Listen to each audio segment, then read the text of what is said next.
Hey guys, Dov here, back with another underrated unit for Total War Warhammer 2 multiplayer, and here we are with Flagellants. Yes, indeed, the wholly devoted of Sigmar, prostrating themselves before the war altar here, up against the vampire counts. This is not a meme, I promise, guys. This build, it's kind of a meme, but at the same time, it's not.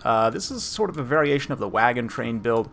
Showed off a couple times recently. We've got Volkmar plus a steam tank, 2 war wagons, 1 unit of Empire Knights, 4 unbreakable infantry.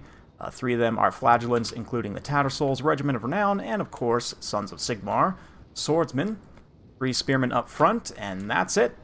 Up against Gobbo's Slayer. He's not super familiar with this matchup, but he brought what I think is actually a pretty good build. He's got Vlad on foot, pretty snipe-proof, 3 Blood Knights, which is now allowed in banner rules. Been trying out some games to decide whether or not it's OP, or if I'm just, you know, my hatred of vampires clouds my vision, which is also probably the case. We've got Necromancer, Vampire Lore of Shadows also on foot. She's rocking, I believe, just Penumbral Pendulum, yep. And some Graveguard, zombies, Hounds over here. I believe that's probably the Dire pack. Yep. Right off the bat, we're going to be just kind of squaring up here. Now, this build I've run with halberds before against, like, Bretonnia, and it seemed to work pretty well there. Against the vampire counts, though, having the unbreakable line here does help quite a bit. So not only are the Flagellants unbreakable, of course, the steam tank and Volkmar are as well. So that's a good percentage of my army that's unbreakable, so I'm not going to be too subject do any fear shenanigans. More importantly, I'm just trying to get the Flagellants into combat here to start cutting up zombies as quick as possible. That's going to be one of their best use cases here. Flagellants also have this Strength of the Penitent buff. You can see, like, these ones over here got charged by Blood Knights, which might seem bad, and it kind of is, but when they start losing combat, they'll get this buff here, Strength of the Penitent. It only activates when they're losing, has a 3-second cooldown and lasts 15 seconds. Gives them more melee defense and physical resistance. You heard that pendulum go off, and you probably saw a little bit of it. My Burning Head as well on that side. That came in and did a ton of damage. I'm a little late on the Shield of Faith to help protect. Actually kind of wrecked these Flagellants and the Tattersouls, but of course, they're unbreakable, right? So they are going to continue to hold. Caster getting swarmed by bats, and the War Wagons I'm able to continue protecting here.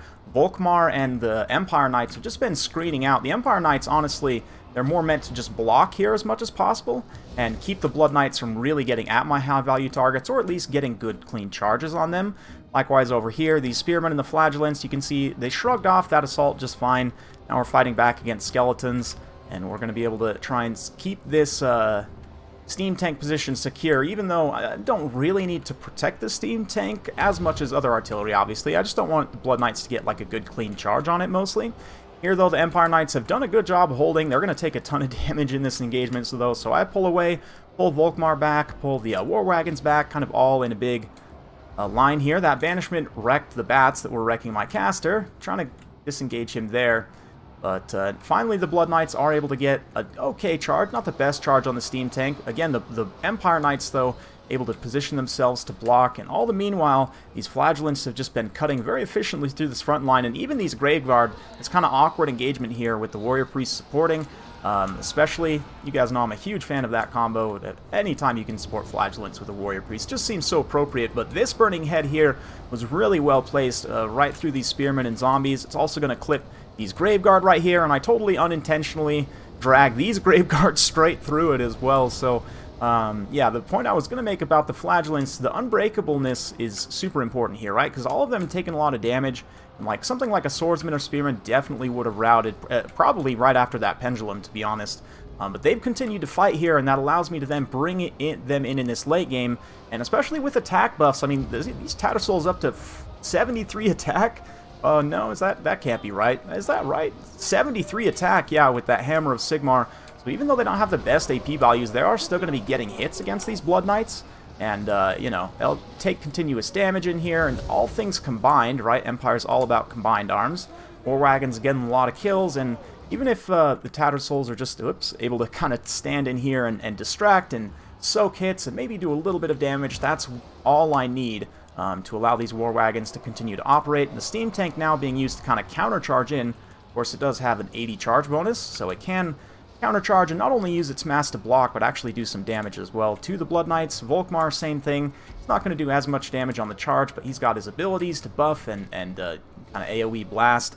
And yeah, these War Wagons just absolutely dominating here. They are the actual damage dealers, but the true heroes of the Empire are these Flagellants fighting to the death here. Very pitched late game engagement against these crumbling Graveguard.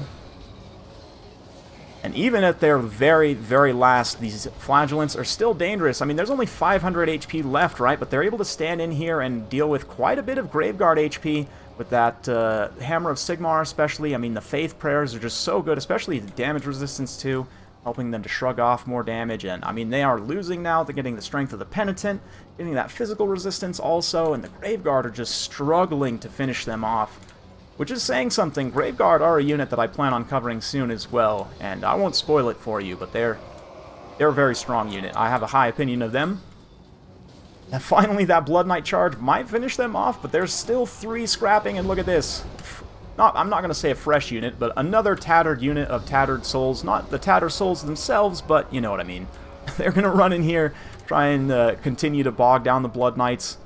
Oh man, the last Tatter Soul getting banished by Sigmar's fire. That's a way to go. Oh, he survived. He must very much be blessed.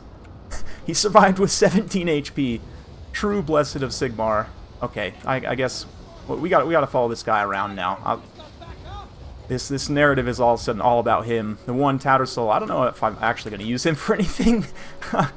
Yeah, it looks like the vampires will hit army losses, so wow, the one Tatter Soul survives, and that's what Flagellants are all about. When you need the Unbreakable, it is useful. You guys, if you watched a lot of my past videos, you'll know I bashed Flagellants quite a bit, and I usually say that bringing like Spearmen or even Swordsmen up to gold chevrons is better, and I would say in a lot of matchups that's true.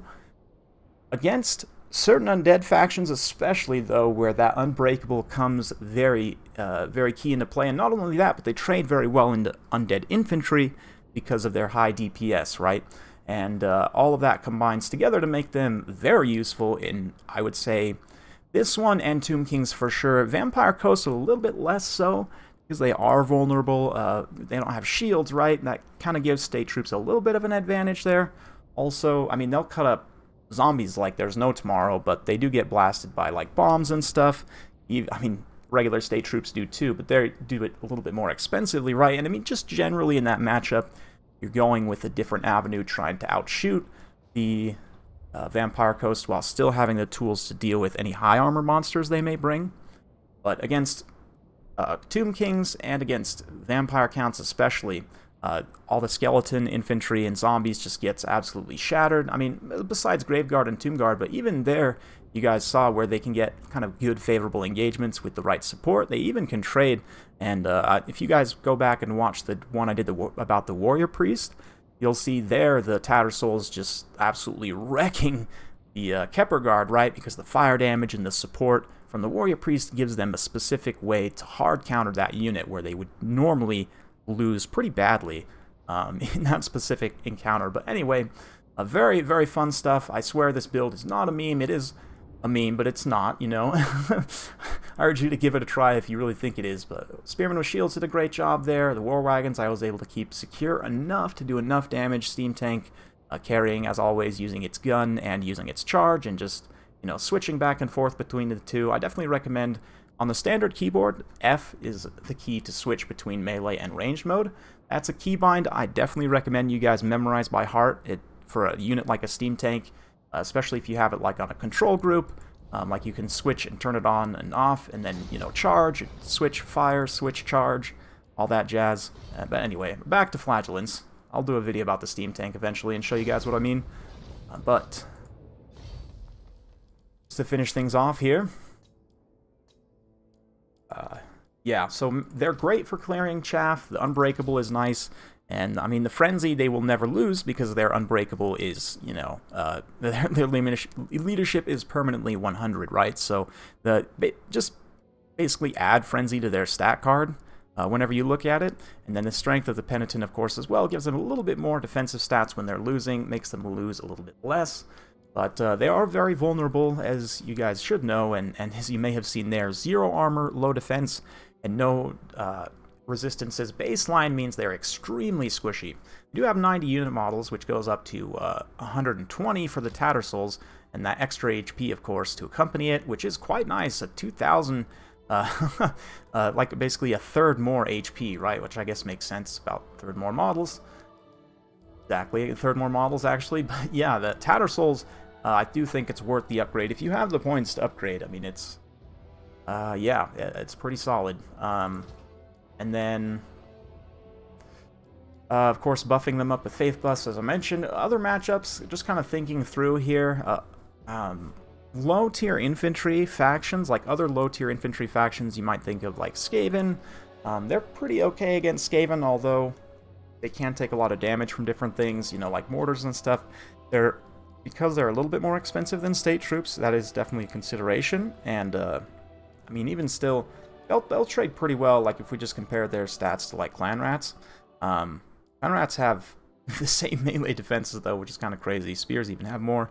Yeah, they'll clear them out pretty efficiently. But again, you have to be a little bit careful of certain specific units. I don't know. I don't really take them in this matchup because I tend to go with more of a cavalry focus. Like, cavalry just wrecks Skaven infantry equally as well, if not even better. And, like, you don't have to worry about getting bogged down quite as much. You do to a degree, but because you have superior mobility, and, I mean, they can't, like, zombie summons have way less mass than clan rat summons, or they have way more, sorry. Clan rats have way less mass than zombies. So, like, zombie summons are way better for bogging down cav, whereas clan rat summons you can kind of just pull out of pretty easily. So, I tend to go with cavalry because of that specific kind of interplay there, but other, like, light infantry factions, against the beastmen as well, you could probably get some pretty good engagements against, like, gore herds and ungor herds and so on. Yeah, maybe against dark elves as well, although I think they lose to, like, Corsairs, and Elf Infantry has good enough stats that it's a little bit harder to make them work. Dwarfs is obviously, you know, their AP values definitely aren't worth it there. Maybe against Greenskins, although, again, that 0 armor plus low melee defense means the high weapon strength in general of Greenskins. I mean, they die to Orcs, but they trade well against Goblins, so a little bit of give and take there. High Elves, kind of same problem as Dark Elves. Lizardmen is an interesting one. I haven't tested them against Saurus in a while. Maybe I should and see how they do, but if you juice them up, in theory, they could probably get some pretty good damage against Saurus. Saurus have 60 armor, which is not a ton, but it's okay, and 34 melee defense is also not a ton, to be honest, especially for a unit in this class with, you know, kind of a hand weapon and shield. So probably, especially with the buffs, you could get some pretty good work done on Saurus, but baseline you would definitely lose because, again, high weapon damage, low defense of the Flagellants. And, I mean, they'll clear out Skinks very efficiently as well. The Unbreakable can be nice against Lizardman monsters also, but the fact that, like, everything has poison javelins means that everything is also dealing damage all of the time to Flagellants, so they also die pretty horribly. Here, they might work, though. Already talked about the undead factions. Warriors of Chaos, again, this is a maybe for me. They don't have as many missiles, so you're not nearly as vulnerable there. They do have some pretty good shock units, like Forsaken. And again, I haven't tested this for a while. I could be wrong, but I'm like 90% sure with that massive charge bonus and weapon strength, these guys will destroy these Flagellants. And yeah, they'll kind of just like wash up against stuff like Chaos Warriors and Chosen. Great for clearing out Marauders, though, which is kind of a reason why they're a maybe against Warriors of Chaos and against Norska too. I don't know. Berserkers would just shred them, I think. So it's kind of a weird one. Like, honestly, I think this is probably why they're underrated, is because they're very niche. For me, at least, the best success has definitely been in those two undead matchups I mentioned. Wood Elves, again, missile-centric. They're probably going to die horribly. So I don't know, maybe Chaos and Norska as well? What do you guys think? Would you bring them in those two matchups? I definitely would against Val Undead. But that's all for today. Hopefully you guys enjoyed watching. If you like this sort of content, be sure to like, subscribe, hit that bell notification button. Every time I upload a new video, you'll be notified. Thanks again for watching, and we'll see you next time.